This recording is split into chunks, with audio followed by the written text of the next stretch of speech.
Vattupama Sutta, Simile of the cloth. Thus have I heard, once the Blessed One was staying at Savatthi in Jeta's grove, Anathapindika's monastery. There he addressed the monks thus: monks, venerable sir, they replied. The Blessed One said this: monks, suppose a cloth was stained and dirty, and a dyer dipped it in some dye or the other, whether blue or yellow or red or pink, it would take the dye badly and be impure in color. And why is that? Because the cloth was not clean. So too, monks, when the mind is defiled, an unhappy destination may be expected. Monks, suppose a cloth was clean and bright, and a dyer dipped it in some dye or the other, whether blue or yellow or red or pink, it would take dye well and be pure in color. And why is that? Because the cloth was clean. So too, monks, when the mind is undefiled, a happy destination may be expected. And what, monks, are the defilement of the mind? Covetousness and unrighteous greed are a defilement of the mind. What is this covetousness? Covetousness means that having seen someone, something, you say, let this be mine. Do we do that? Without knowing, we do that wrong. Having seen a beautiful house, you would be saying that this is beautiful.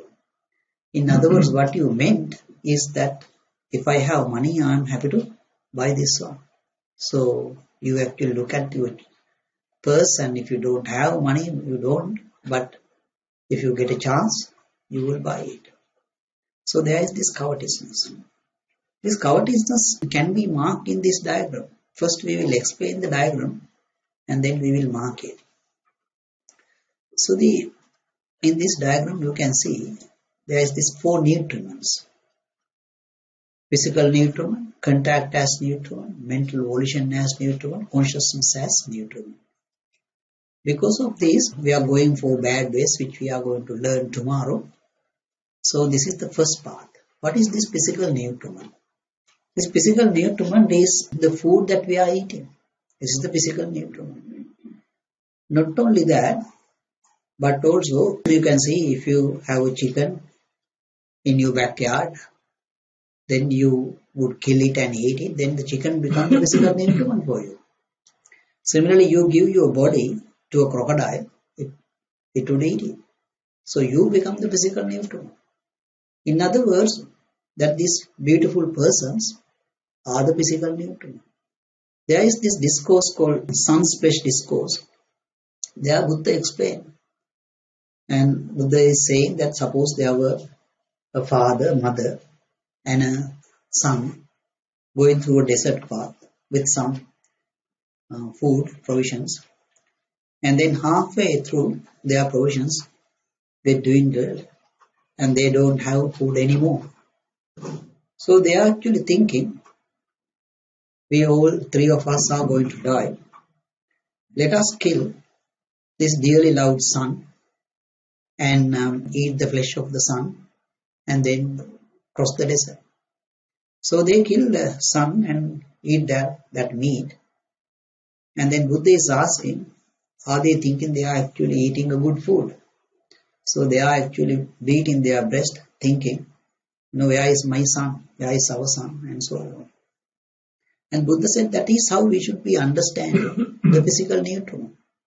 So Buddha compared to the own son as the physical nutriment. Buddha said if someone understands it that way, then that person will not come to this world.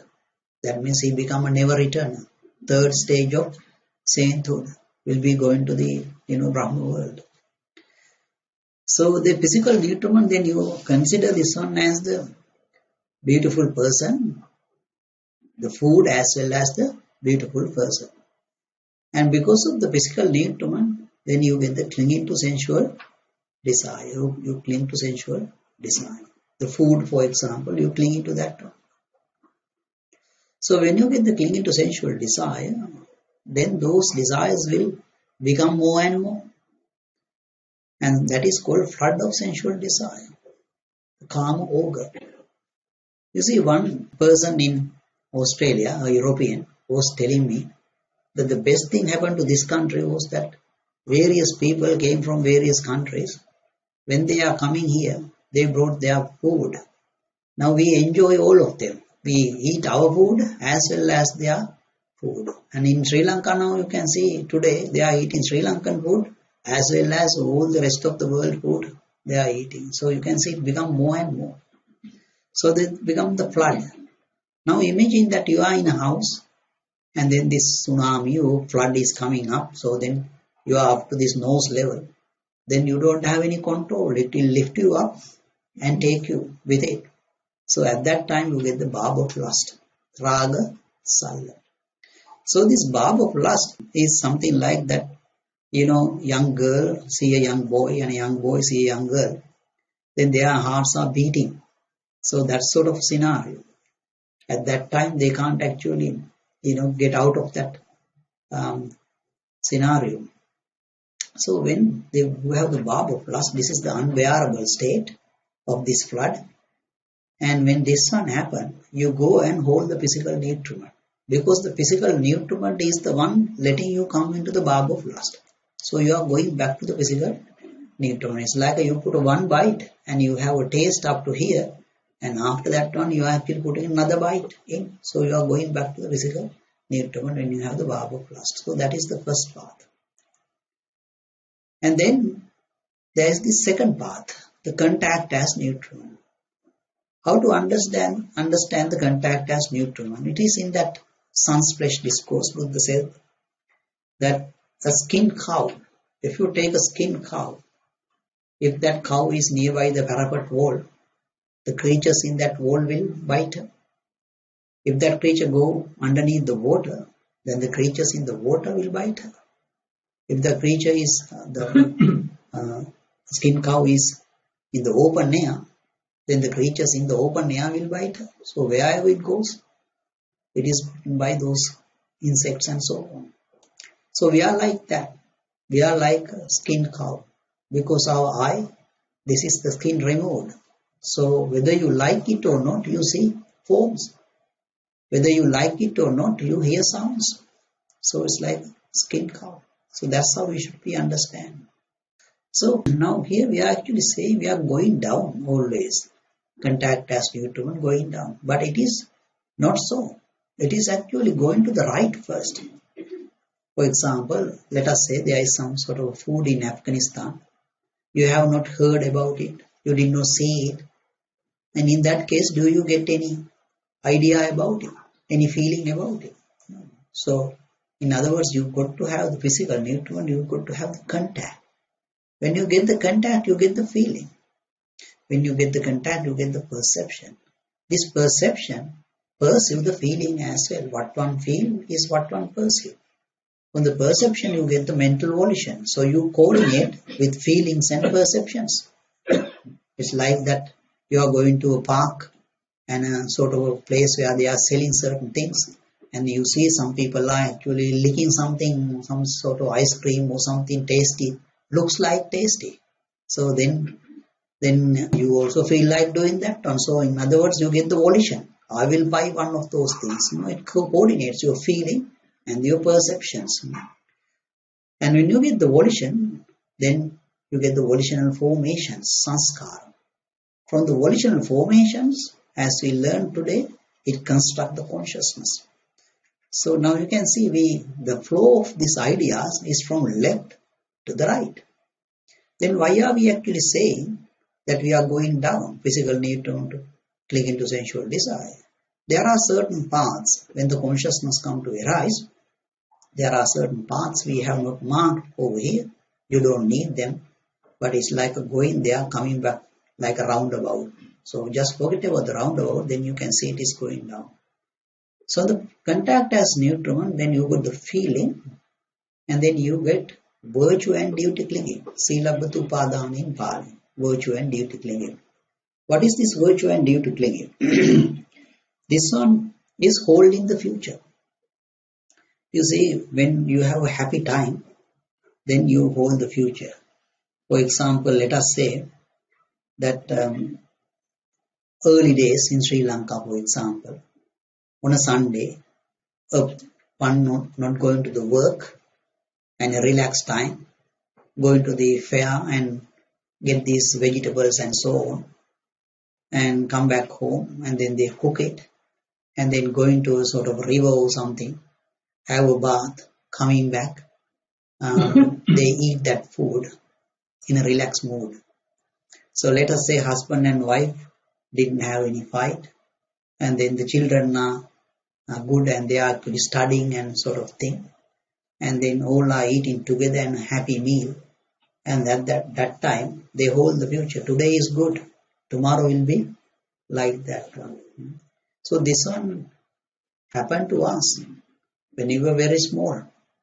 The time, certain things that you have today, you do not know. The origination of that one could have occurred when you were very small. Let us say a father and a son is going somewhere, and then when they walk, they actually see one place that a bridge is being constructed, and someone getting down from a Pajero type, vehicle with the boots and so on, and then he is ordering, do this, do that, and so on. So the little boy is looking at this one, and then he is asking, who is that man? And that man is the engineer, father said. And then this boy think, I will become an engineer when I grow up. Or else, maybe this little boy is sick. So he is very sick, and then he went to the doctor. And then he could see that doctor has got a good reputation over there. People are in a queue, and they take medicine, and someone get cured and so on. So this boy think, well, when I grow older, then I will become a doctor. So that is the role model. He took the role model. So that is the hold in the future. But when the engineer construct this bridge, how long it will last? It might last 80 years. When the Buddha preaches, Thermo, Buddha is saying that whatever this wealth in this Anga Magadha in India, certain places in India, Buddha said that there are quite a lot of wealth in the first divine realm, Chaturmarajika. If someone is practicing virtue on a full moon day, that person can be born in the first divine world. So a lay person or a monk hearing this one think, I will practice virtue. For what? That I will be dancing with those deities, having fun and having a good time. That's what this person is thinking. So that is holding the future to that extent. So you can see it's a good one, isn't it? Because 80 years, the bridge I was talking about, this bridge will last only 8 years. But if you go to the first divine world, you will live for 10 million. The bridge will last longer. So that is this holding the future. And there is this virtue and duty clinging has got another part. You might have heard there was someone called Daruchi Putra in the Buddhist dispensation that he thought he's the Buddha. And one of the Devas, gods, told him that you are not the Buddha, Buddha is somewhere else. Because he was practicing virtue very well. And no bad thoughts were coming to him. If you are normally a person who's scolding people, then the tendency is that you scold all the time inside your mind. So this person is not doing that one. Therefore, his mind is very calm, and sometimes you don't have to be affected from somebody else's things. Maybe that two people are shouting to each other. You have nothing to do with those two people, and then you are listening to that talk and see that person is wrong. The other one is right. You take one side and then you actually, so something is going inside your mind. So this person did not have that one because he is not going after any of those things. And he thought that he is the Buddha. So in other words, because of this virtue and duty clinging practice that person is thinking, I can attain Nibbana. From the virtue, you cannot attain Nibbana. Virtue is Buddha comparing to a bark of a tree, not the hardwood. But the meditation you did this morning is so powerful. From that on you can attain Nibbana, not from the virtue. But virtue is important. So virtue and duty clinging has to be understood in that way. So you hold the future, and then you can see there is this flood of existence. So you are now happy to go to the divine worlds, Brahma world and human world and so on. And then that becomes barb of hate. The barb of hate, for me to explain, is like that my grandfather lived 100 years. And each time my mom is saying, when you are going to eat, call the grandfather and go and eat. So he is getting angry all the time. He is saying this people in the house cannot cook. But for me, that food is tasty. So what is the problem? Problem is his taste buds are gone. So he thinks that other people in the house, they can't cook. Because he is now asking for the feeling that he used to get when he was eating, when he was young, was small child. And the taste buds are gone, then you can't get it. In other words, when you get the barb of hate, you go back to the feeling. You are demanding the feeling. Let me have the feeling. He was thinking that is permanent, isn't it?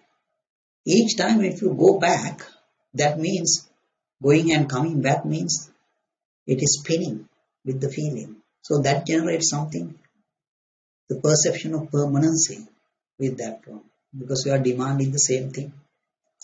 So that is the second path. And the next one is mental volition as nutriment.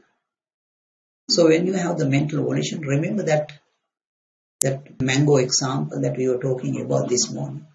You eat the mango, you got the pleasurable feeling. And then with that perception, you define your life. So the mental volition come to be. So the mental volition, then you get the view clinging. Now in other words, now you feel that you exist. Like, the person on the surfboard. Now he is actually thinking I exist because I am floating on that one and I feel I am here and sort of scenario, and then there is this view. So he cling to those views. And these views could be that these things are lasting as well. The perceptions and the feeling that he has lasting. So the view clinging, and then you get the flood of views. It become more and more.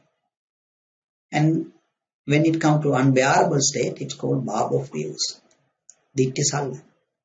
When you get the barb of views, again you can see we are going back to the perception. Because the perception is the one let you go through this path. So when you come to the barb of views, you go back and hold the perception. So it is like, in the first one it was hold into the physical nutriment. The monkey was hold into the form.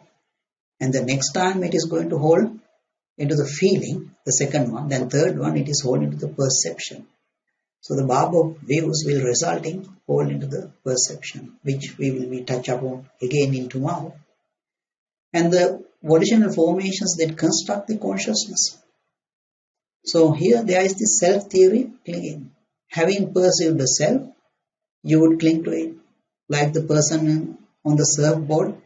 Now he thinks that I am on the top of the wave, I am sliding, I feel. So now he regarding this form feeling as self. What he did not know is that he will be fallen. As soon as the wind stops, the wave stops, and then self will disappear. But he defined the self, and having defined it, having perceived that self, he would be clinging to it. That is self-theory clinging. Having perceived the self, clinging to it. From that one, you get the flood of ignorance, and it becomes more and more. Then you get the barb of ignorance, which is not written over here. When you get the barb of ignorance, then you are going and hold into the volitional formations here. Because the volitional formations is the one constructing the consciousness. So the covetousness we were talking about, it can be marked over here, the line one, and its covetousness would be here. Let this be mine. Because that after eating that mango and sort of thing, you get the pleasure. And then you get the clinging to sensual desire. From that one, you get the covetousness. Let this be mine. And the next one is the ill will. Ill will is a defilement of the mind. So the ill will, the Pali word is a vyapada, is marked over here. What is ill will? Ill will is like that having seen someone, you say, let this guy be dead. Do we say that one? Without knowing, we do that one. How? Let us say your child is sick. So you normally getting out of the house at 8 o'clock, but today you couldn't. You take your car to the street 8:30. 9 o'clock your work start. In front of you, someone is driving. On a 60 road, he is driving to 30 kilometers. So you are actually blaming that one. This type of people should not be on the road this time of the hour. That person may be a person who is very sick going to the hospital, but that's the thought that is coming to us. In other words, we are saying this, let this guy be dead in our mind. So why do we take this ill will? Here you can see it is marked in the second part. Here we said that we have the virtue and duty clinging. So we hold the future. Everybody is happy. Why you get the ill will? Ill will is that although you hold the future, tomorrow would be like that one. But tomorrow comes, you are getting a phone call in the morning. Don't come to work, you are fired. So you get the ill will in that particular case. So the second one, ill will is marked. The third one is the anger. Anger is a defilement of the mind. The anger is marked after the barb of hate. In the anger, where you are actually saying this person is harming me. This person is harming my friends and relatives. Or else you would be saying this person is helping my enemy. One country does not like they are joining with another country, joining with their enemies. So that sort of thing. In my grandfather's case, now he got the anger regarding his own children as well, because that they are not cooking very well. That's what it is, because he is demanding, let me have the feeling. So in other words, you can see the anger has got that permanency, because he is demanding the same feeling. He is getting some sort of feeling, but he is demanding the same feeling. So he is thinking it is permanent. So anger has got the permanency associated with it. And the next one is the hostility. The hostility, his Pali word is upanaha, is marked over here. It is stemming from the anger. Hostility, you can see, is the first, there is this anger, then later there is this grudging. Grudging is hostility. This one is like a labeling. People, we label these people with the hostility. We always do that. We actually say, having seen someone, we actually say this is a bad guy or this is a good guy. Either the good or bad. That's what we do. So when we actually label it that way, there is this problem. The problem is, if you have labeled someone as a good person, what would you do when that person is doing a bad thing? You look the other way around. And one good example is this, in Sri Lanka there are these one-way streets, and if you want to go through that street, some people, what they do, if they find a policeman nearby, say asking him, would you like to have a lift? So yes, and then you put him in the car and in the front seat, and then you are driving in the one-way street in the wrong way. So at the end of the street there is a policeman, and then he see that the policeman is coming in this car, this the other way around, wrong way. So the policeman has labeled the other policeman as a good guy, because he's a law-abiding person, he's supposed to look after these things. So what he can do? He look the other way around, because he does not like to take the label out. So on the other hand, if you have labeled someone as a bad person, if that person is trying to do a good thing, you don't like it either. For example, to the temple, there are some people who are selling alcohol, selling drugs or something. Sometimes they come to offer food to the Buddhist monks. And when they come, the other people in the temple, they talk to each other saying, look, that bad guy is here today in the temple. I don't know why he is coming to the temple. In other words, since you have labeled that person as a bad guy, he is not supposed to do good things.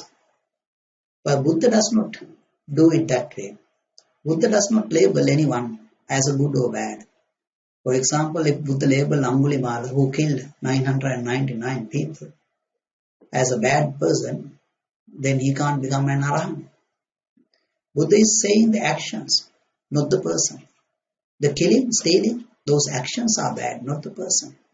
So Buddha, the way that Buddha is looking at, and if we are actually looking at the same way, then we would not label anyone. So today someone may be doing bad thing, tomorrow that person may be completely opposite, doing a good thing. So you can see the permanence, isn't it? Because the permanency part is inside that one as well. In the hostility, we think this one is bad. So we should be actually looking at the way Buddha is looking at. In other words, we look at the actions. We say this action is bad. Sometimes you label that you have, let's say you have labeled someone as bad, you like a machine in the supermarket, $10, $2.50, $3.50, $10, something like that. And you label. That is what we do in the hostility. So you label, sometimes, you won't be able to read the number you label.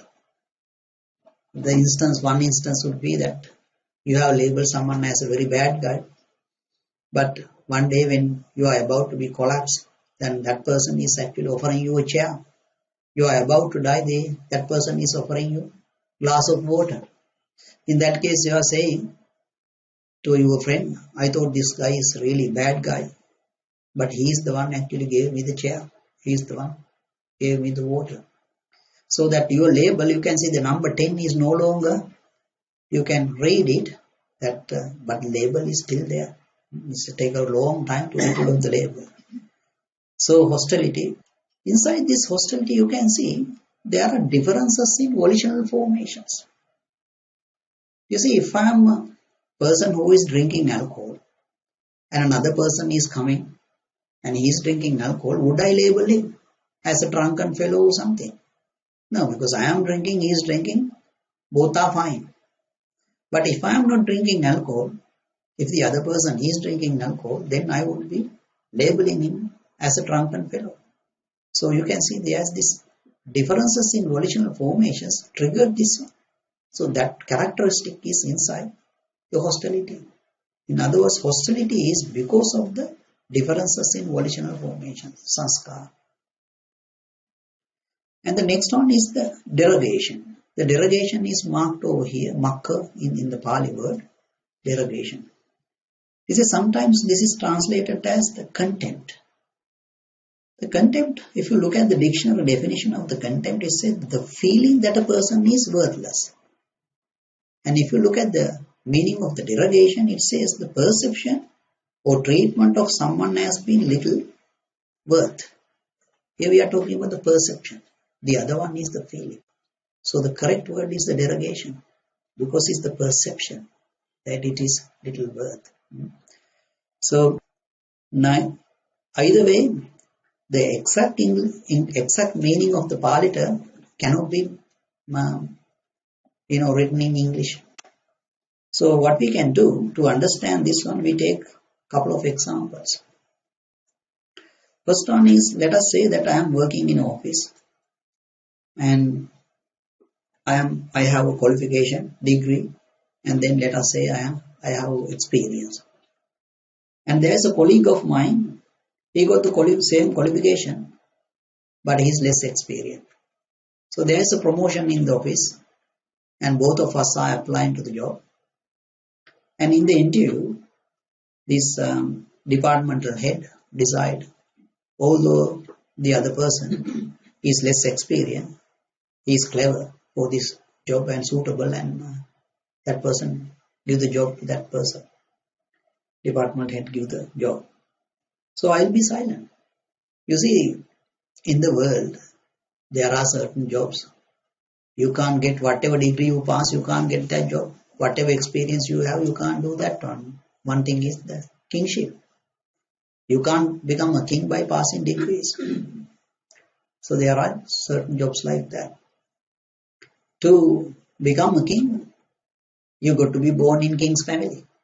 To be born in the king's family, you must have done meritorious deeds before to have such a birth.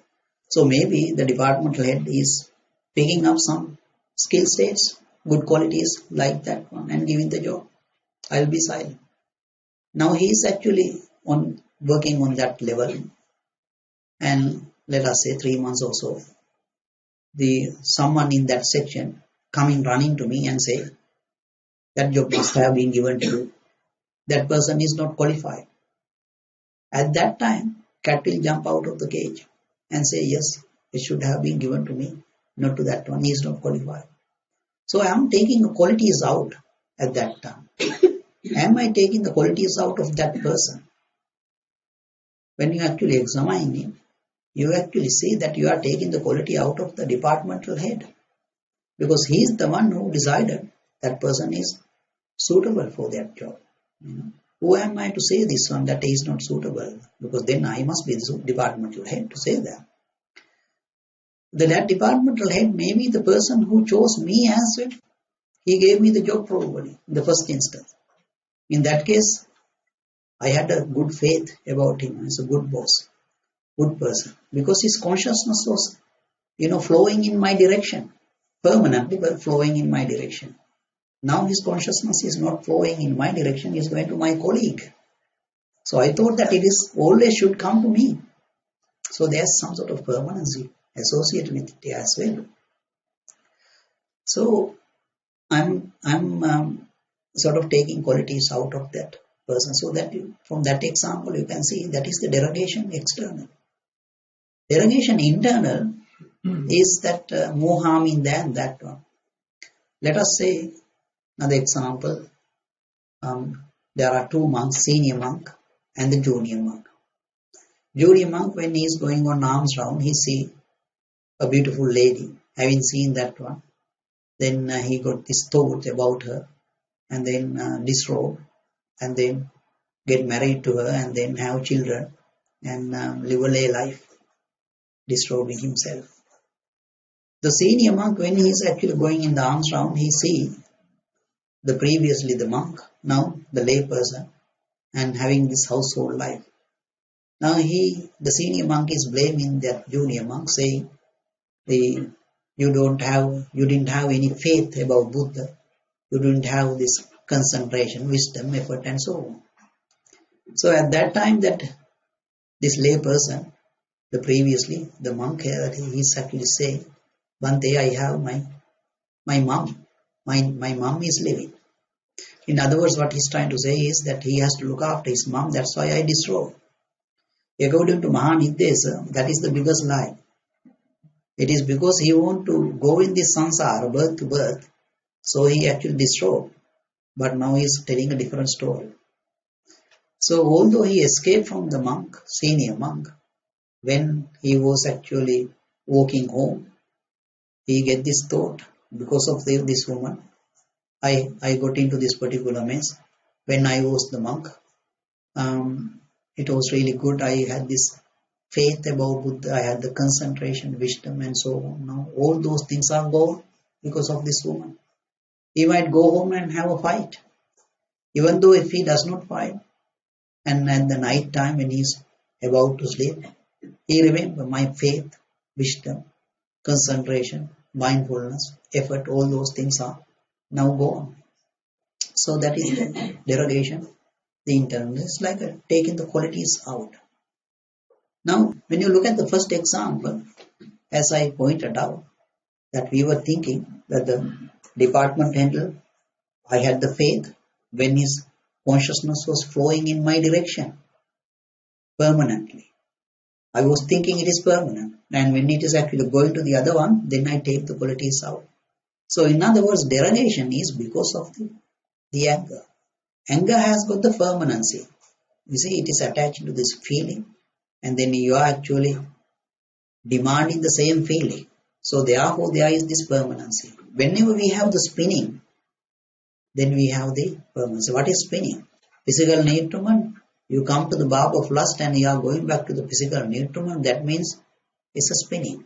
So whenever there is spinning, then there is this permanency. Similarly here, feeling, you come back to the anger, you go back to feeling, that means there is spinning. So there is a permanency.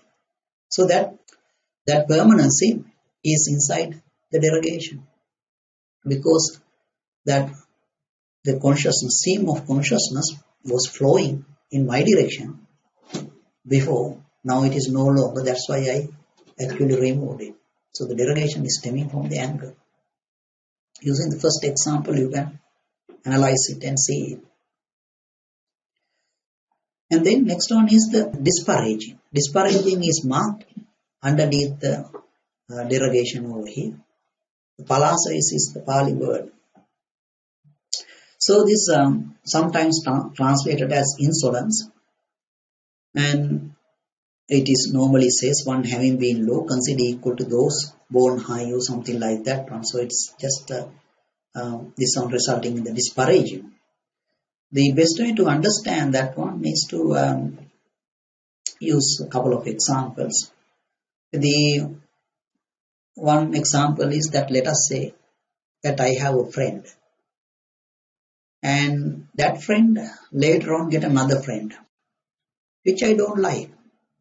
I find some sort of a fault in that person. Maybe his mouth is this way, maybe he is limping or something. Some sort of, because of one of the unskilled states that he has done before, akusala, that he got this one. Then I want to separate. You know, the bullying and harassment. The bullying and harassment in schools and everywhere is because of this one, disparaging. We separate. You see, all the time in the school, how would they insult the other person? Try to separate. You say, you know, your mouth is like that, or you are limping, or some sort of unskilled thing. They are picking up, having picked up that one, they use that words to separate. So, in this example, you can see I could give up both friends, but I want to keep one because of the differences here. We try to separate these things. So that is this disparaging the external. And there is this disparaging internal. I can tell you that I went to a hospital in Sri Lanka to see someone, and then I heard in another room someone was yelling, "Please cut my leg and put it out." And his leg has got a wound, and then he can't tolerate the pain. So he's actually shouting at doctors, "Cut it and put it out." Doctors were not doing that. What he's trying to think? What is he thinking? He is thinking that the part with the wound is the unskilled state of the mind. And the part without the wound, he thinks it is the skilled state of the mind. That is akusala. The skilled state is kusala. That is the Pali word. So he's trying to separate unskilled state of the mind from the skilled state of the mind. That's how I understood that once. It was Sampati Mahabrahma who told me, no, he's not trying to do that one. What he's trying to do, he's trying to separate the more unskilled state of the mind from the less unskilled state of the mind. The part with the wound is the more unskilled state of the mind. Part without the wound is the less unskilled state of the mind. So that is what he's trying to separate. If you are skillful, you won't be born. We were born because we are unskilled. So that is what trying to do. So that is this disparaging external. That's how you have to understand that. You see, the disparaging has got these differences in volitional formations in it. For example, let us say, if I am not a person who is drinking alcohol, and then I label someone in the hostility, remember we consider that we are labeling this person is a person drinking alcohol, drunken fellow and so on. Now if that person, if I have labeled such a way, if that person go and become a friend of mine, then I want to separate him. So you can see from the hostility, we get the disparaging. So that friend's example, first example, you can see disparaging is stemming from the hostility. Both inherit with the differences in volitional formations. In other words, if my first friend's nose is the same as the second friend's nose, and the mouth is the same as the person's mouth. The first one, I could have given up both of them, but I am not doing that one because the first one may be very useful for me, maybe a minister, maybe a departmental head. So if the first one is a departmental head and the second one is also the departmental head, then I would like to keep both. So because of the difference, I am actually trying to separate it. So that is the disparaging. The disparaging is coming from the hostility. And the next one is the envy. Envy is not tolerating others' gains. So you can see it is marked over here. So the office example is a good example for that one, isn't it? That my friend, my colleague got the job, I did not get the job. So therefore I have this envy, Isha. But why are we doing that one? You see, there are jobs in Afghanistan, advertised, and they give jobs to those people. Do you care if you are in Australia? You don't care. And there are jobs in America or England, they are giving, but you don't care about that. If you are living in Sydney and they are giving jobs in Melbourne or somewhere else, Canberra, you don't still care about that. Even if you are working in Sydney, in the next building, they are giving promotions. You don't care about that one either. So what is the problem? The problem is it is in this my institution. Even inside your institution, sometimes they advertise jobs, and then from that, wine network, grapevine network, you hear that it is sort of advertised for the person who is working in that section. In that case, you are not even applying to that one. So what is the problem here? The problem is, as soon as you put the application, you took the job as mine. So it is my job that they have given to somebody else. So that is what this envy is. You see, envy is then stemming from this derogation. Derogation can be considered as the post-perception of taking something as mine.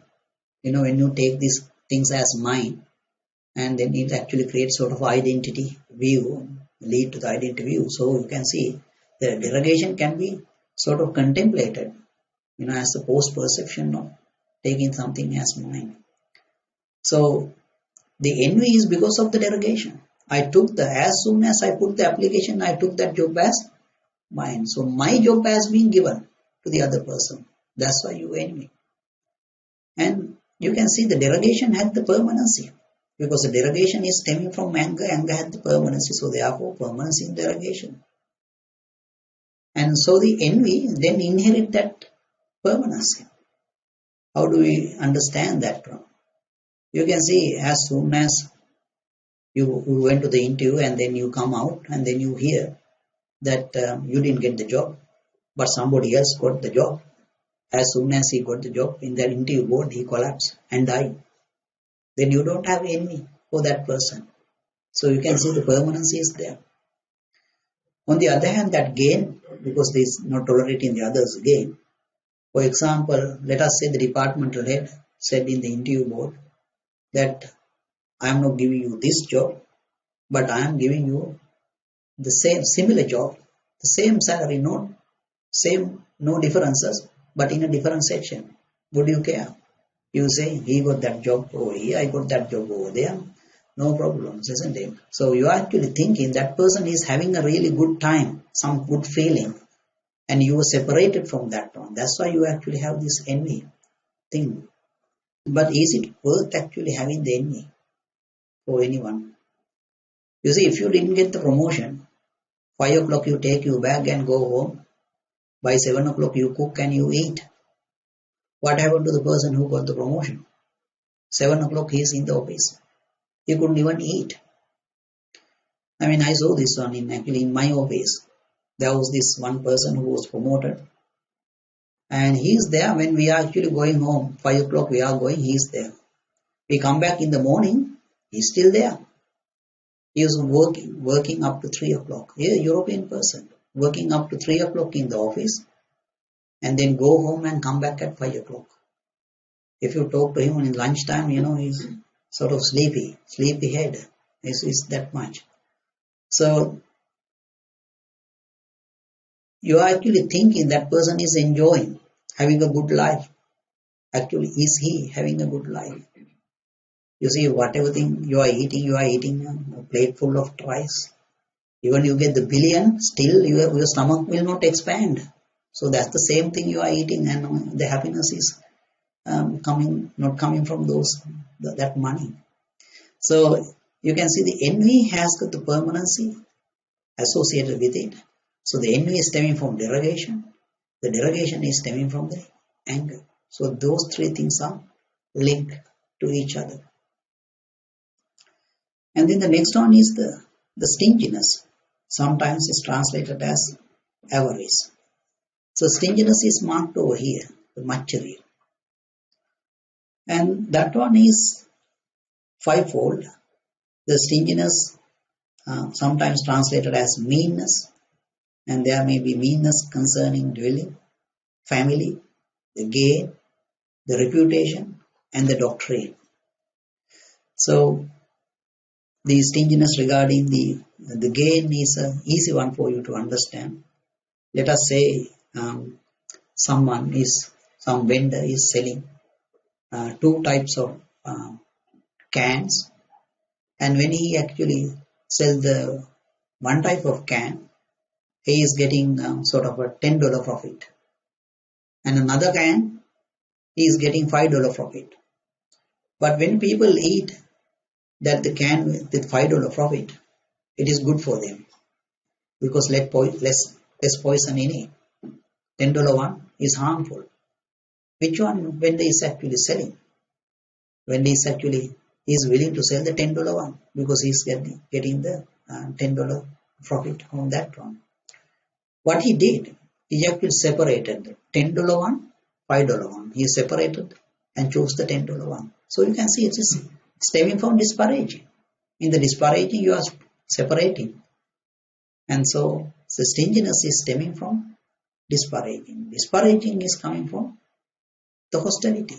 All three Dhamma parts over here has got the differences in volitional formations are there. So the $10 versus $5 one. You separate. First you label it, $10 sort of thing. Then you separate it, and then you get the gain, stinginess. And the next one is the hypocrisy, sometimes translated as deceit, which is not marked over here. And Pali word is Maya. So this one, someone having done some sort of bad thing, that he wants to hide that one. So one good example is that, let's say there are two singers, and one singer's songs are being played on radio. The other one's songs are not being played.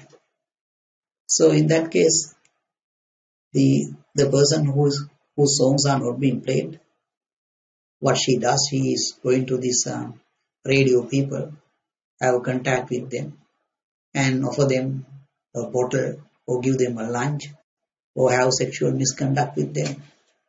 So now these people play that person's songs, and she is very happy now. And then someone is coming and telling, that you are now famous, and your songs are being played, and we are listening to it. They are nice, and so on. So this person is taking that on as compliment, but inside she knows how she achieved that. She achieved that one by either sexual misconduct or giving that bottles and so on. But she does not want others to know about it. So that is this the deceit, Maya. And the 10th one is the fraud. Sateya is in the Pali. The fraud, you can see in Sri Lanka, there were some vendors before. They were selling, rather than selling 1000 grams, they were selling 900 grams. So they altered the scale. And so you can see it's something to do with the stinginess, and so about the gain. but it should not be thought about the same way, because that stinginess, the fraud can go beyond that one, not about the material things. Sometimes if you are actually not regarding this perception as a game, in that case that you can go to the seventh jhana level. So fraud is a dhamma that can go further up. And then the 11th term is this obstinacy. Obstinacy is called thamba. Then you can see it is marked over here down, that's disparaging thing. And what is obstinacy? It's a mental rigidity or the inflexibility of consciousness. Because of this one, we have these fights at home, husband and wife, father with his son, all those things are because of the obstinacy. I will give you an example later on. And then the next one is the competition or the presumption. The saramba is written over here. And the good word, the other good word is a competition. Someone asked, a Brahmin asked Buddha, why did he become a monk? And Buddha gave that example. Buddha said that using this word, something like a saramba he was using, saying that people are taking rods and fighting each other because of this one. So you can see that one vendor does not like another vendor putting up a store next to him selling the same goods. If they are selling something else, then it is fine. So the competition is there. And then the 13th one is the conceit. The conceit has not been marked in the diagram, but we can mark it. You see the line 1 over here? The line 1 is coming from this clinging to sensual desire, physical need to one side. If you are taking this one strongly, then you get the complexity that, conceit, I am inferior. So one good example is that, that pig is eating excrement. Pig doesn't mind eating excrement, but for you, it's not a good thing. You are saying you are giving that pig a lower value because pig is eating excrement. And I saw one day the person step on grasses and came inside the house. And when that person came to the doorstep and looking back, and he was actually pointing at the cow and saying, look, that cow, I just stepped on these grasses, this poor thing is coming and eating it. So you have given a low value to the cow because it is eating grasses. Now you are eating broccoli. Broccoli is like a tree. So when the Brahma was looking at it, they are saying, oh, these people are eating trees. So they have given you a low value because of what you are eating. You don't mind eating broccoli. But for the Brahmas, that is not a good thing. Like that cow eat grasses and the pig eat extreme. So you can see it's a relative thing. It's something to do with this physical nutriment. So if you are taking this one strongly, then you get the conceit that you are inferior. So you can write down on this line 1. If you are holding this one strongly, then you get the conceit that you are inferior. And then you can see there's another line 2 over here.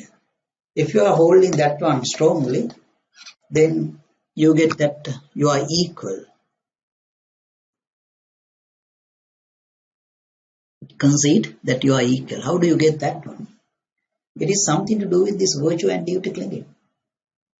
Remember that person, that student who was actually looking at this, the person who is doing engineering. Engineer is doing something, then this person wants to become an engineer. That person may actually go to the uni and he did not actually pass the exam. Maybe he did not do the first year exam, but still he is thinking, and I am an engineer. Medical student always think that he or she is a doctor. Did not pass the exam yet, but that's how they think. Likewise, that person who is actually practicing virtue for the sake of being born in the divine world, now he thinks he is equal to Deva, a divine being. So that is this, if you are taking this one strongly, then you can see, then you think that you are equal. And if you take this line 3 strongly, then you think you are superior.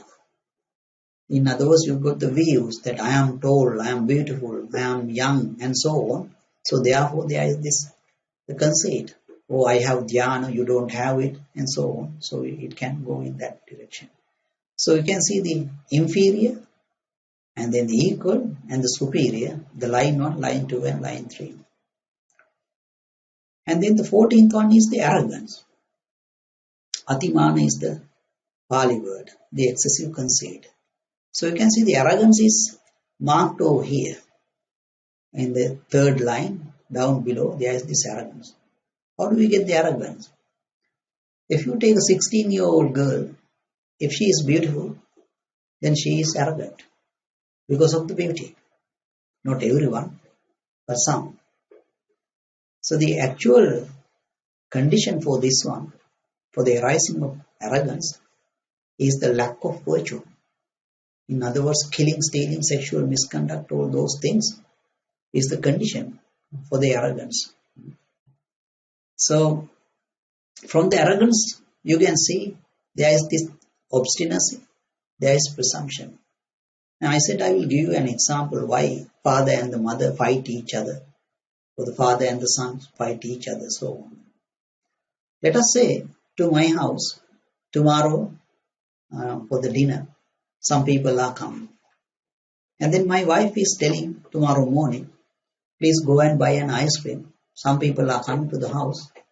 We need to give them a dessert, an ice cream for the dessert. So as a person who has read the Buddha's discourses, I am thinking, what's the point of giving ice cream? Buddha said that we are supposed to eat just to maintain the body, not for the beautification, not to put on bulk. So what's the ice cream going to do? I am saying that it is okay to give them food, but no need to give an ice cream. So that is my view. So I go through this 3rd path. This is the view path. And then I am going to the obstinacy. I am saying no need to give an ice cream. Also I am going through this 2nd path. And then I come to this anger state. How do we get the anger state? Remember, anger is that this person is harming me. This person is harming my friends and so on. In other words, I am actually saying my wife is harming me. Why? Because if I am going to go and buy an ice cream, that means I have to spend the time that I would otherwise use for my meditation. I have to sacrifice that time for that shopping thing. So that means she is harming my meditation. That means volitional formations. If someone is troubling your volitional formations, then you consider that you are going to the anger state. It's one condition for that one. See, in your office, some people are troubling you. Are they actually troubling you? Or are they actually troubling the work you do? They trouble the work you do. So then you go into this anger state. So similarly, I have gone to the anger state. This person is harming me, harming my meditation. So I am here in the 2nd path as well as the 3rd path. Now I fixed into my meditation. I am holding that meditation thoroughly. This is mine. Getting ice cream is not mine. So then the obstinacy, mental rigidity is there. My wife is also going through 2 paths. Certainly she went through this one. She got the wave. If someone is coming to the house, then we should be giving an ice cream as the dessert. And she also going through another path. Which one is it? Is it the 1st one, the 2nd one, or the 3rd one? It certainly is the 1st one, because ice cream is the physical neutron. And she is actually going to the barb of lust. Because she is asking me to buy something that she would eat. She is not asking me to buy something that she is not going to give somebody, that something that she is not going to eat. So she is spinning with the barb of lust. And so she is demanding you go and buy an ice cream. Insist. So the first one, third one, and in her menu, obstinacy is there. I should give an ice cream as the dessert. I am saying I am not going to buy an ice cream. So it's like two bulls putting their horns together. And no one is moving. How long you would stay like that in the house without even uttering a speech, not talking to each other? Maybe 1 day, 2 days, 3 days, sometimes 1 week, isn't it? The sooner you actually remove this rigidity, the sooner you have the happiness in the house. So how do we do that? Or let me be that I am actually giving up what I am holding. I am thinking, okay, if this person needs ice cream so much, let me go and buy that one. I will give up my meditation today and do that one. So that this rigidity is gone. Or maybe my wife is thinking, oh, if this is harming his meditation that much, it's okay for me not to have the ice cream. So, there's no fight. The always husband with the wife is the husband, or the father with the son. They all have some sort of a view. Father is thinking he's right. The son is thinking he's right. So there's a view coupled by another one here is creating the obstinacy. And then the next one is the vanity. Vanity is also not marked over there. Madho is the Pali word. So this pride is another word for that one. So there is this vanity because of the health, for example. When someone is coming to you and saying that person has got the cancer, what is the thought that you are getting? I don't have it. That is what it is. But you are not going to tell that person. Inside that one, you are saying, yeah, you escape from that particular one. And on the other hand, what you actually meant is that this person is going to die, I am going to live, I am permanent. So that is this vanity. Or it may be that you have the vanity because of this, that I'm a Buddhist, I'm an Australian, and so on. Then you get this one. Because of the clan as well. In African countries, that one people in one tribe is killing the other people in the other tribe because that they are not in the same tribe. And the 16th one is the negligence. Is a defilement of the mind, negligence. And that is also not marked over here. That is this wrong bodily, wrong verbal or wrong mental actions, or the succumbing and repeated succumbing of consciousness to the 5 strands of sense pleasures or not working carefully is the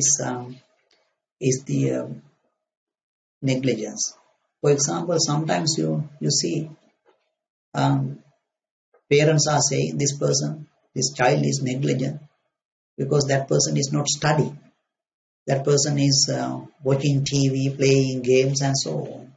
What happened over there is he was repeatedly subject to these sensual pleasures. He can't get out of it. So become negligence. So then we have learned 16 terms. Knowing monk's covetousness and unrighteous greed to be a defilement of the mind, the monk abandons them. Knowing ill will to be a defilement of the mind, he abandons it. Knowing anger to be a defilement of the mind, he abandons it. So similarly, all the 16 terms. When in the monks, who thus knows that covetousness and unrighteous greed are defilement of the mind, this covetousness and unrighteous greed have been abandoned. When in him, who thus knows that ill will is a defilement of the mind, this ill will has been abandoned. And then he thereupon gain unwavering confidence in the Buddha when he give up those 16 terms. Thus indeed is the blessed one.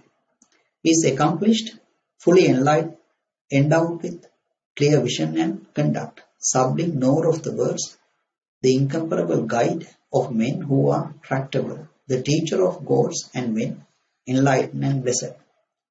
So here when someone give up these 16 defilements, he gets the confidence in the Buddha. Buddha is enlightened. And you can see it has got this words called endowed with clear vision and conduct. The clear vision and conduct is that the Buddha got this knowledges. Buddha got 73 knowledges. Out of that one, in many discourses, Buddha talked about 3 knowledges. Here, Buddha has got this, what is called Pubbē Nivāna Smriti Jnana. He can recollect past births. He can recall his ones as well as yours. And next one, Buddha has got something called Chutupapāta Jnana. That means Buddha can say, this person having done these bad things, this person will be born in such and such a place, bad place. This person having done these good things will be born in good places. So that is for the future. And Buddha also got another knowledge called destruction of cankers, destruction of taints. Asravakya Jnana. Buddha destroy his cankers, and Buddha can actually teach you how to destroy your ones as well. Those are the 3 knowledges. And then the conduct. There are 15 conduct. It's called Charana Dhamma in Pali. So what are those 15? It is really worth looking at those 15. And where these things were mentioned? These were mentioned not in this discourse. It is mentioned in something called Sekapatipada Sutta, practice for one in training. It is the 53rd discourse in the middle and saying. Here, Venerable Ananda was actually explaining this one. And it says, this 15 is divided into 4 plus 7 plus 4. The first 4 is that, and how is the disciple of the Noble One consummating virtue? They are in the case where the disciple of the Noble Ones is virtuous. So, you see the householder got to have 5 precepts.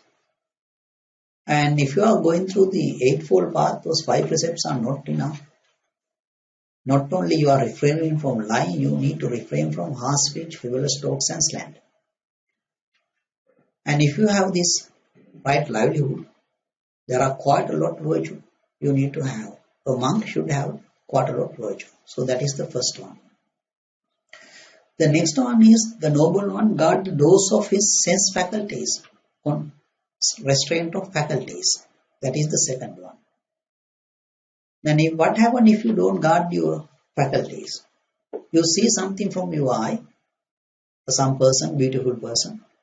You are saying this person is beautiful and you get the covetousness. The next millisecond, you find the fault in that particular person's face or somewhere, a pimple or something. And then what you get is a sadness. No one can say, I will have the covetousness, but I will not going to have the, stop that one. I cannot, I will not going to have this, the sadness. It's a part and parcel. You get the covetousness, then you get the sadness. So, because you have seen other people who are without these pimples and so on, beautiful persons. So therefore you are getting this one. So why we get this one? Because we look. If I control my eye, ear, nose, tongue, body, I don't look at it. I don't lend my ear. Therefore I am not going to get that. So that is the second one. And the third one is the moderation in eating. Here it says it's monk is eating just to maintain the body. Not to put on bulk, not for beautification, not for anything else, just to maintain the body. What Buddha meant over here, although you saw those words, Buddha meant quite a lot here. These are for you to have the spiritual power, there are certain things you have to abide. This is one of them. You see, if I'm giving you a simple example, let us say you are eating over here in the table and maybe something salt is missing. And that one is good enough for you to lift up your body, stand up, walk to the kitchen, pick up the salt bottle and walk back over here and then put the salt in. Are you doing that one? It's because that you really need salt. Because you are not doing that one because of the salt need. Because you can actually eat carefully over here without any reactions to the feeling. Go there, you are going to wash your plate, and then you can take salt and put it inside your mouth. You don't do that one. You are reacting to the feeling. If you are reacting to the feeling, then this concentration due to mind will not last. So here we are talking about this, the way to go for the spiritual powers. That's what Buddha is describing. You see, the previous one we were talking about, guarding the sensitive faculties. If you are not guarding the sense faculties, that means that is the enemy of the concentration due to desire for the attainment of Nibbana. So that is the enemy. So in other words, these four things we are talking about is for the attainment of spiritual powers. So not simple terms, although people look at it in a simple way. And the fourth one is the devoted to wakefulness.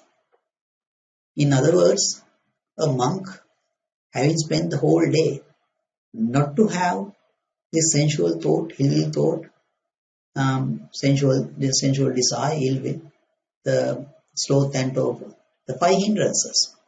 He is trying to not to have those things. But at night time he check and see, did I have sensual thought today? The whole day. If it is there, he will get rid of it. If it is not there, he is happy. Buddha gave example like a 16-year-old girl go in front of a mirror, and if there is a pimple, she would quickly take it away. If it is not there, she is happy. Like that one, sensual desire is not there. This monk is happy.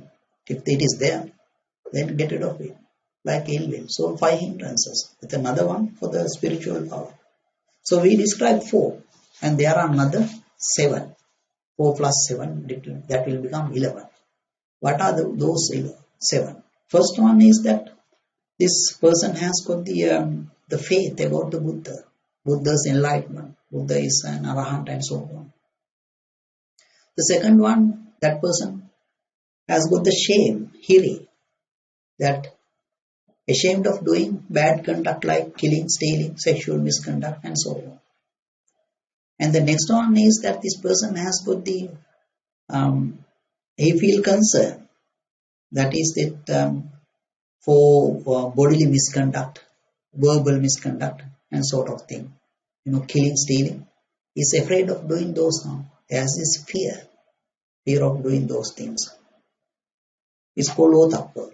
And then the fourth one is he has heard much, has retained what he has heard. In Bali it says Bausta.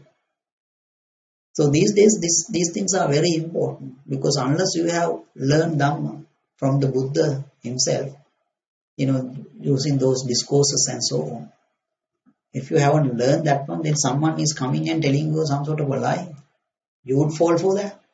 So if you have, then you know this person is actually lying, not telling the truth what Buddha said.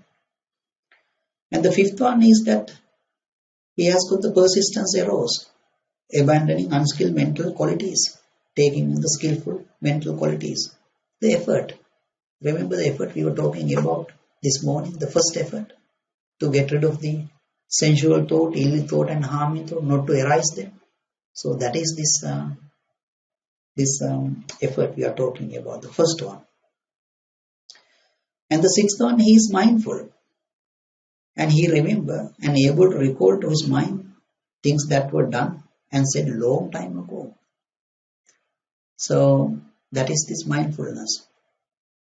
And then the seventh one, last one in the list, is this, he got the wisdom. The wisdom about this arising and passing away. The meditation that we did this morning, arising and passing, having done that one, if you understood the arising and passing, that wisdom we are talking about. So 7 plus 4, 11. So there are other 4. That 4 is the first, second, third and fourth jhana concentration. So now you can see 15 conduct. So those are the ones Buddha used, and we also should be using those 15. It's a very powerful discourse, and it has got this remarkable thing about this discourse is that if you listen to that discourse or read that discourse today afternoon and tomorrow you go to meditation, in the morning, and your mind become calm because you are actually thinking about those qualities. And further, if someone knows about these three knowledges and contemplate about this 15 khandha, you can make this your spiritual powers becoming spiritual faculties. Faculties that you have eye. You don't need to tell your eyes to look. It is always taking it.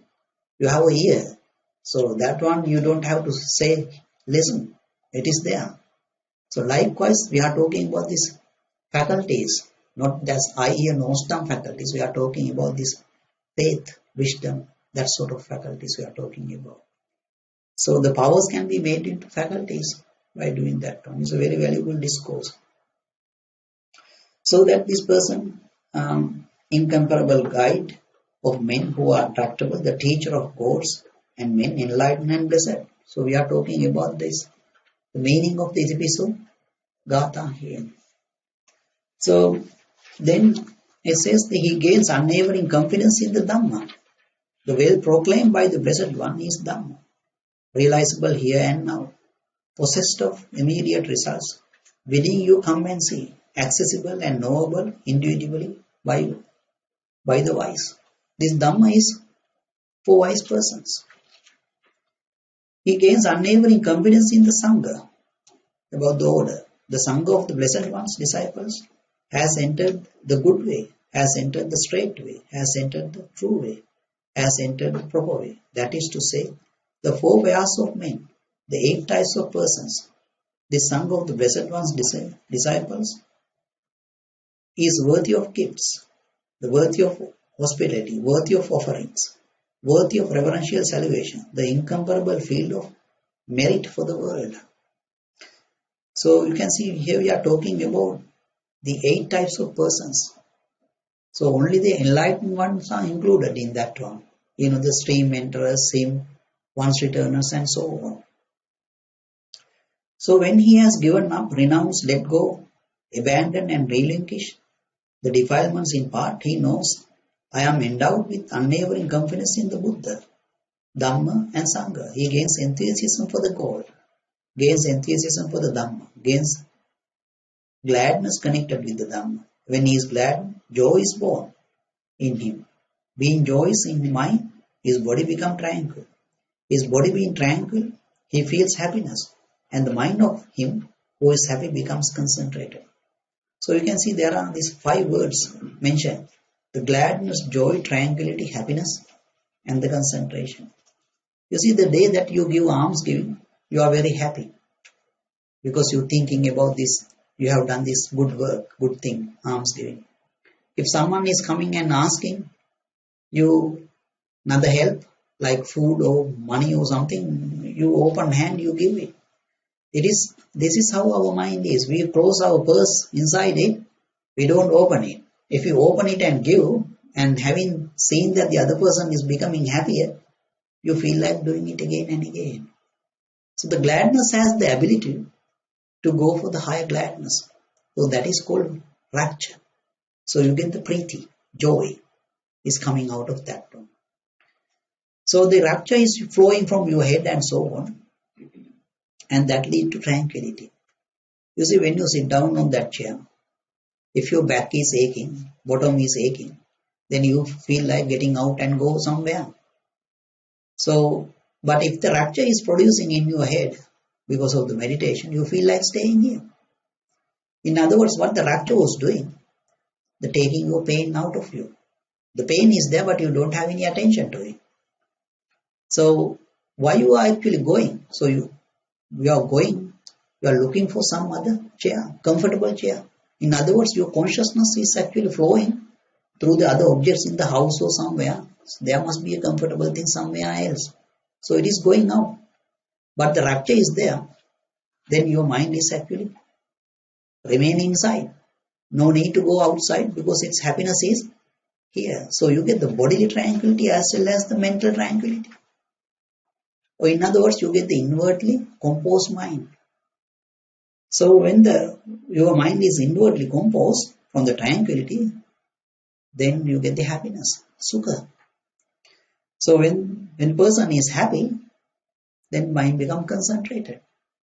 So you can see the gladness produce the joy. From the joy you get the tranquility. From the tranquility you get the happiness. From the happiness you get the concentration. So now he is actually getting this one from the Buddha and the Dhamma as well as the order, thinking about it in the correct order.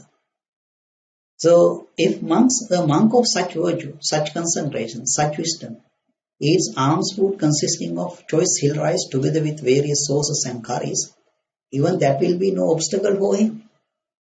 Just as cloth that is stained and dirty becomes clean and bright with the help of pure water, or just as gold becomes clean and bright with the help of a furnace, so too if a monk of such virtue, such concentration, such wisdom eats alms food consisting of choice hill rice together with various sauces and curries, even that will be no obstacle for him.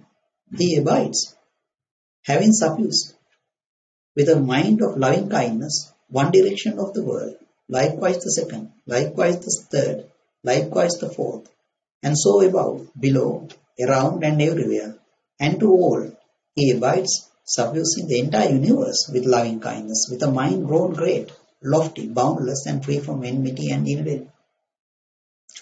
You see, if you are spreading the loving kindness to the north direction, you can see there are human beings, living beings over there. And if you go beyond that one in that axis, you can see in between you see hells before the divine worlds. So you are spreading the loving kindness to the living beings in the hell. If you go further, so you meet those divine worlds, so you are spreading loving kindness to divine beings.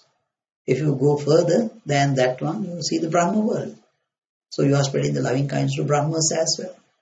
So similarly, you are going to east, south, west, and above and below. Everywhere you are spreading the loving kindness. So is there any place over here says, let I be well? There is no such a thing over here. Buddha has never said that one.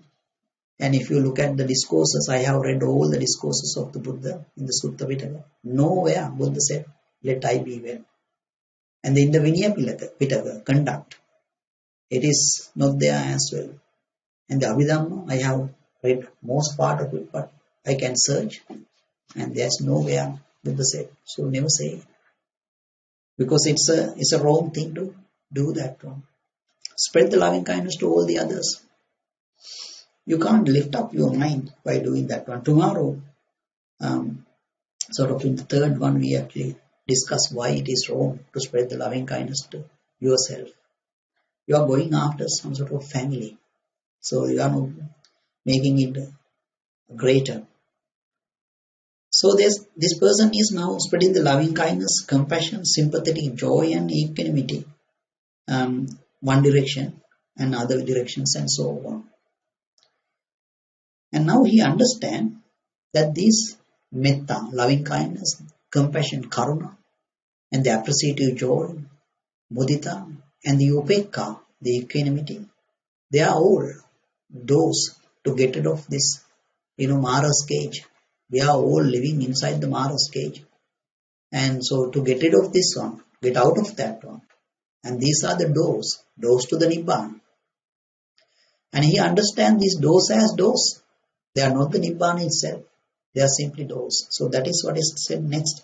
He understands what exists, what is low, what is excellent, and what escape there is from this whole field of perception. When he knows and sees in this way, his mind becomes liberated from the canker of sensual desire, liberated from canker of becoming, liberated from canker of ignorance. When liberated, there is knowledge, it is liberated. And he knows birth is exhausted. The life of purity has been lived. The task is done. There is no more of this to come. Such a monk is called one bathed with inner bathing.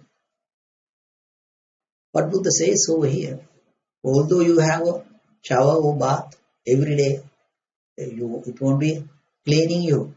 Because inside you have this envy, disparaging and all those things.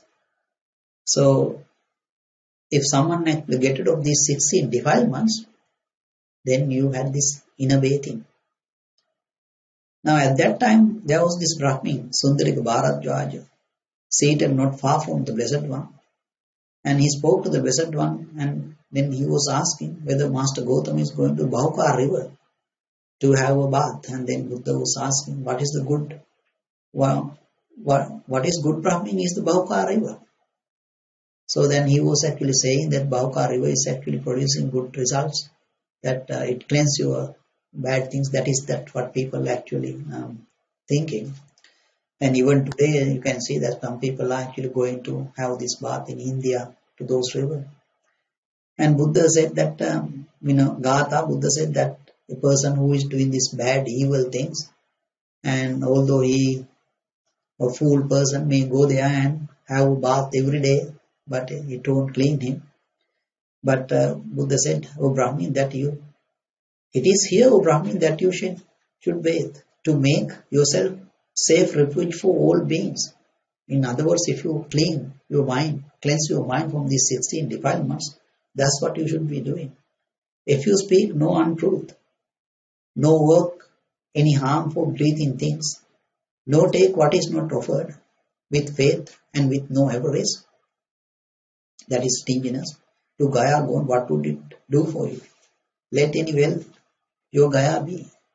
And then this Brahmin Bharadwaja said, magnificent Master Gautama, Dhamma has been made clear in many ways. And then he was saying that it's like lighting up a lamp for the people to see, and overturning something hidden. And then he went refuge to the Buddha, Dhamma and Sangha and asked for the ordination from the Buddha, and he received the ordination. Later on he became an Arahant. So that is the discourse. So how do we meditate over here? So for your meditation, Sampati Mahabrahma asked me to meditate only 4 things. These are the 4 things: envy, the stinginess, the derivation, and the disparaging. Do we have them? We have plenty of that one, isn't it? So you need to shake your sack a little bit so that those things will come out.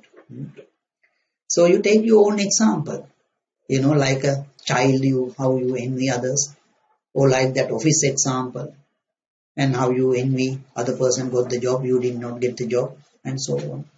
And you analyze. And then having analyzed it, you get rid of it. Having get rid of it, you spread the loving kindness. So these are not simple terms. You see, if you understand the envy, and if you understand what it is stemming from, why I have the envy, and if you get rid of that one, then you see the black space. Black space in the sense that you can see at night time when no moon and there's no clouds, far away you can see stars over there. So that is space is infinite.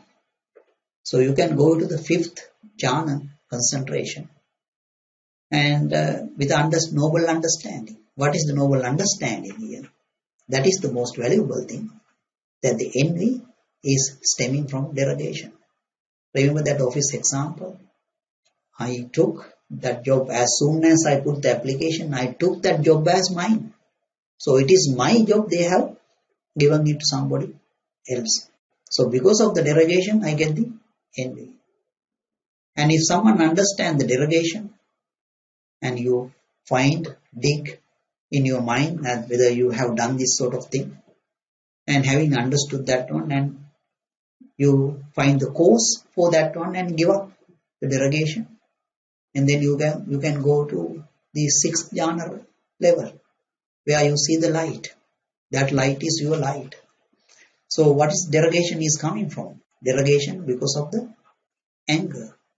Remember, we put some time to explain those things. The derogation is coming from the anger. So there's a permanency associated with this one. And you get rid of that one.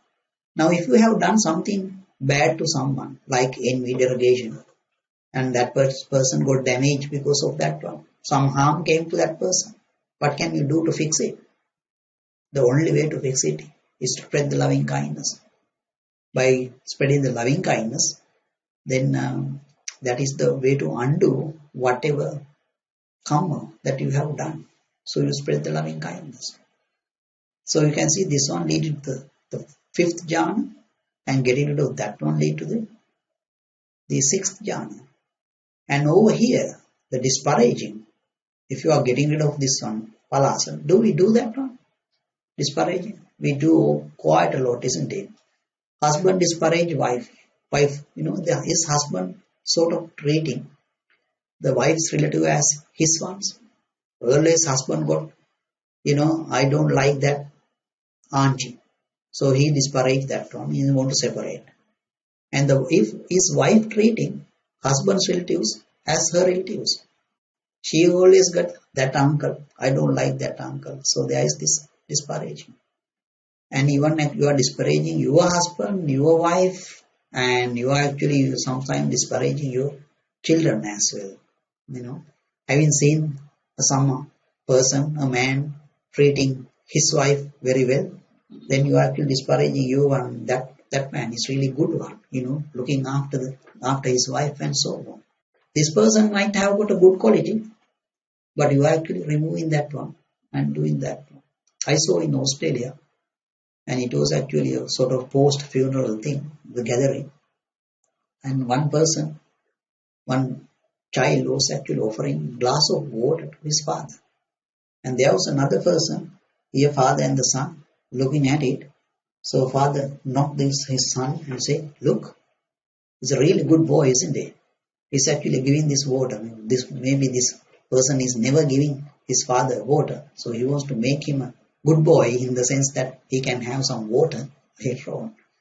So this person might have some other qualities, good qualities, but you are actually disparaging. Are you actually really happy with your job? The one that you are doing? No, when they advertise this promotion, you are actually thinking, that one is the best one. That job. You are actually thinking your boss's job is the best one because he is actually drinking a coffee or something, putting his leg on the top of the table and asking you to do this one, do that one, and so on. So you're thinking that's the best job. If you get that job, you are actually thinking that person's boss's job is the best one. You're never satisfied. Are you satisfied with your food, curries, and things that you are getting? You are always thinking, oh, what is this?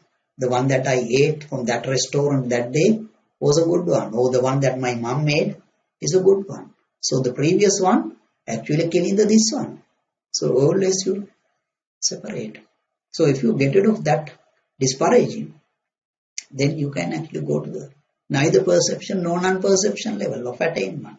It's a really big Dhamma over here. So what we are actually talking about, here we are talking about metta, the stinginess. You're getting rid of that one, the metta and the envy, karuna, compassion, and derivation, and then you get this mudita, the appreciative joy, and then here you get the upekka, equanimity, where you are not actually separating your volitional formations from one from the other. So there are these four states, where you can escape from the Mara's cage, the loving kindness, compassion, appreciative joy, and the equanimity. So very powerful Dhamma. So, but you can do it in a simple way. You take your own example and you analyze, why did I become envy that day? Why I had this Isha? And then you find the cause. From your own example, then you see the Tathagata Dhamma, what Buddha meant. And then with the noble understanding, you are going to this high attainment. So you spread the loving kindness. I'll tell you how Sampati Mahaprabhu trained me. He asked me to explain. There is this wording in Sri Lanka called Paraballa. The para means not mine. The balla means dog. So if you put it in to English translation, it does not explain it very well. It says, not my dog. But it has got a rather that meaning plus rather something else associate with it. So he was asking me, explain how this one was made from this diagram.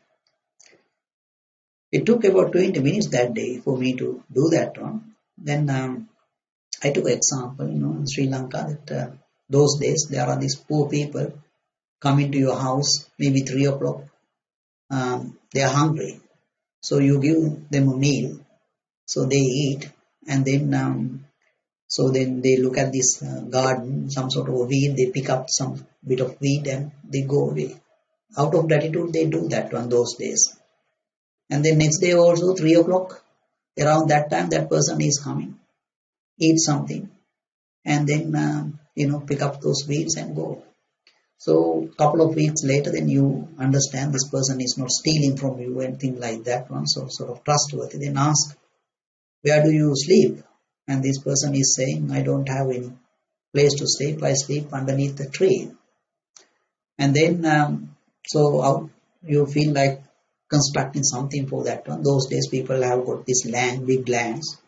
So in a corner of the land, then you construct some sort of a hut and let him live in that hut. So he is living in that hut, eating from your house, and so on. And then let us say, one day when I go to work and coming back, I see this person is in my enemy's house. What do you say? Paraballa, not my dog. When I say Bala, that means dog, then I took the human qualities, so the derivation is there. The para means not mine, but he was never mine, isn't it? He was, some outside, but somehow I have made him part of me. It is because I come through this path, the virtue and duty clinging. I hold the future because of this thing. How do I do that? Because Buddha, when he is preaching Dhamma, he is saying, if you give something to an animal, you can expect 100 returns. Return is 100. If you give to a human being, then you can expect 1,000. Return is 1,000. If you give to a virtuous person, human being, then you can expect 100,000. And then Buddha said, if you give to a stream enterer, Sotapanna, that it is countless. You cannot say how much it is.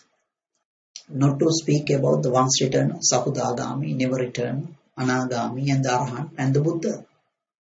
So in that case, you can see, I have given this one, this food to this person. It is not because my body is icky or something. I have given that one because I am going to get a ticket to be born either rich, ticket to go into the divine worlds or something like that one because of this generosity. Now if he is going to somebody else's house, I am going to lose that ticket. So not mine. So this you can see the virtue and duty clinging hold in the future was creating. So I went through the third one and taking the qualities out and the second one. So that's how the parabala is made. So this one is very useful. Now if you, for example, this Dhamma is for you to use. If you are angry, which path you have come through? Was it the first, second, third or fourth? Certainly you can see it's the second one because the anger is over here. So then you look back, go to the top. There is only the contact here. What is there in the contact? There is nothing. I am the home. Here and the sound. So then the problem is here. Virtue and duty clinging. I must have hold something about the future. For example, when you are getting married, you might have thought my husband would be a really good one. You are getting married, you might have thought my wife is a good one. Or maybe when your child is born, you might have thought, this is a good one. But that person may not be a good one. Later on you find that it is the case. So as soon as you let go of what you were holding at the beginning, and the anger is nowhere to be found. As soon as you discover it, it disappears. That's how that nature. So you use that Dhamma. So take these four Dhamma parts: envy, stinginess, derivation, and disparaging, and get rid of it. So that is the valuable thing. The stinginess you can see. Remember, we were actually making that distinct versus that one, isn't it? This can versus that can. So in other words, you are actually separating these things.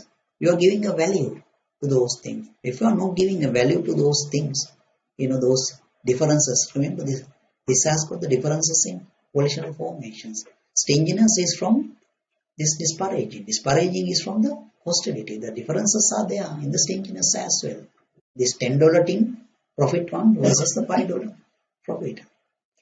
But you can see that there is this thing about this permanency as well, playing a part inside it. Now, just to put it in a correct mind, now if let us say you see a dog and a man, which one you give a value? To the man or to the dog? You are giving value to the man. Let us say man is dying. Next moment he is dying. Which one you are giving the value to? You are giving value to the dog. You see, if there is no one in the world, and it is only this dog and the man died, then you can see you are actually giving a big value to that dog, good dog, we are both going to live. You see the difference? And if you have a man and a divine being, then which one you are giving a value? You are giving to divine being, because divine being is lasting longer. That's why it is it. If the divine being is going to die, and it is dying, and the human being is the one living, then you are giving value to the human being. See, the differences are there. Difference in the volitional formations. So if you are differentiating like that one, then you won't go for the Vattupama, loving kindness. You can go for, immeasurable state. You can achieve. So we get rid of these means you can go for those immeasurable states. Okay, so let us take 10 or 15 minutes break for you to have a discussion, and then we will do the meditation.